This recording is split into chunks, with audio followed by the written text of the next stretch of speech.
28, 1986. In January 1986, the Challenger space shuttle was seconds away from its 10th launch. At T-minus 7 minutes and 30 seconds, the ground launch sequencer began retracting the crew access arm. The arm can be put back in place within 15 to 20 seconds if an emergency arises and the crew must evacuate the pad. At T-minus 2 minutes and 55 seconds, external tank liquid oxygen pressurization began and main engine purging was completed. At T-minus 2 minutes and 50 seconds, retraction of the gaseous oxygen vent hood began. The ground launch sequencer verified its full retraction at T-minus 37 seconds. Sound suppression water was started at T-minus 16 seconds. We have ignition sequence start. 6.6 seconds before launch, Challenger's liquid-fueled main engines were ignited in sequence and run up to full thrust. Launch commenced.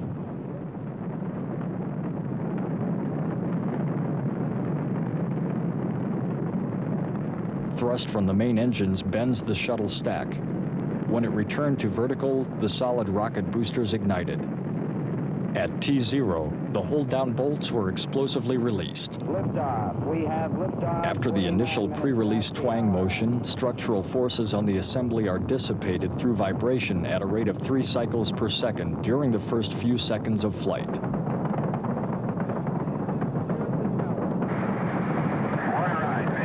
Roll maneuver was initiated at 7.724 seconds. The maneuver was completed at 21.124 seconds. Normal throttles, most of the flight, 104%. We'll throttle down to... The main engines were throttled back to 65% at 35.379 seconds for about 16 seconds in order to alleviate loads during maximum dynamic pressure. Velocity 2,257 feet per second. Altitude 4.3 nautical miles. Downrange distance 3. The engines were then throttled up to 104% at 51.919 seconds. Challenger, go at throttle up. During the flight, telemetry data gave no indication of problems.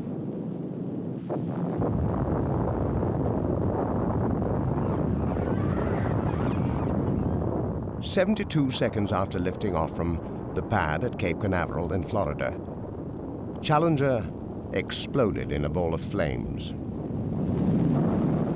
Witnessed by thousands of spectators, including the astronauts' own families and friends, millions of television viewers worldwide, all 7 astronauts on board lost their lives in what was the worst disaster in the history of the U.S. space program.